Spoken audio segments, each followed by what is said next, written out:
Let's understand about the switch function in Power BI. So switch function evaluates an expression, and this is just like the if function. However, if there are multiple if conditions, then instead of using nested if, we can use the switch function.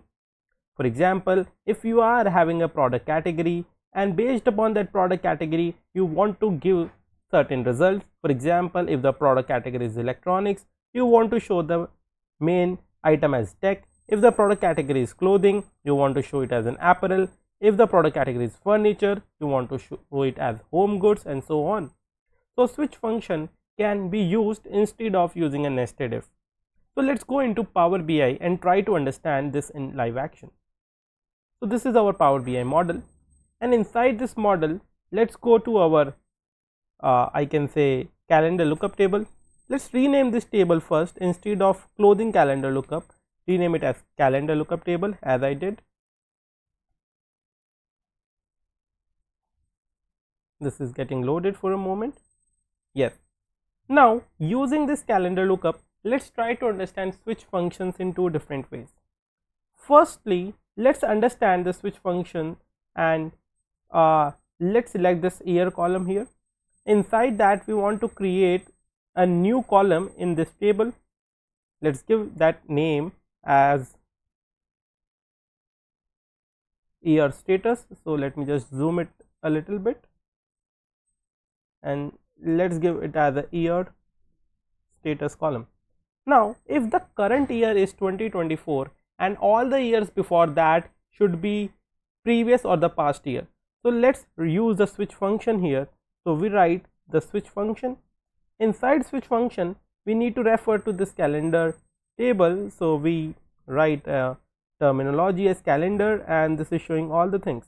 Inside this calendar lookup table the year is given, and based upon that year we can select it. Now if we want to show this condition is true, so we can put one condition writing as here true and then putting a comma. Now based upon this expression to be a true thing, this calendar lookup table will be evaluated. So what we are saying, if the calendar lookup table year is less than or equal to 2023, then what result do we want? We want to show the result that this is previous year's data, and this may include 2023, 2022 and before. So we wrote that. However, the second value which we want to show is again from this calendar lookup table year, so we again write calendar lookup table and year, and based upon that we write it as if this is equal to, I write as 2024, then we can give the result which is here as current year. Now if we close the parenthesis and press enter, let's see what happens and what result do we get.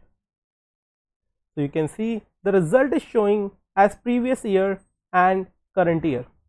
However, if we want to modify it more, just like if I go here and show you the number of years, so you can see there are only 3 years, but if there are more years we can put more data points and more if conditions inside this switch function. So this was the first use case of switch function, and let's go to the second use case of this function.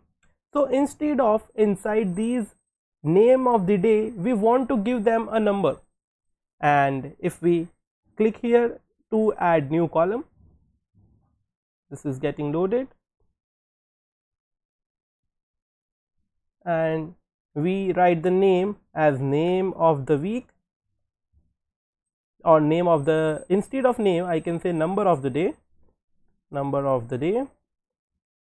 and we can use this date functions as well for getting the number of the day. However, I am showing you the same thing using the switch function. So if we are using the switch function, and our expression will be coming from this day name, so we write the details as calendar, and inside calendar the name of the day is given. Now based upon this name of the day, if the value 1 is asking, so the value 1, if I talk about it, So if that is written as Monday, then we need to call it as 1, as you can see. If the value 2 is, I can write Tuesday, then we can call it as 2. Similarly, if the value is Wednesday, then we can call it as 3.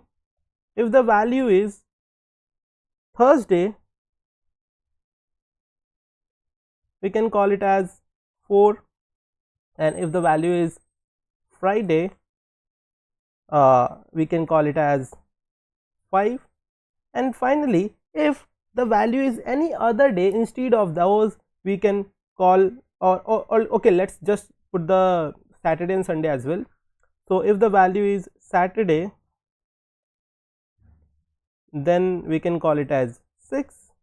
And finally, if the value is 7, which is the last value, then instead of writing anything, we can just call it as 7, because this will be the pending result based on the else condition inside the switch function.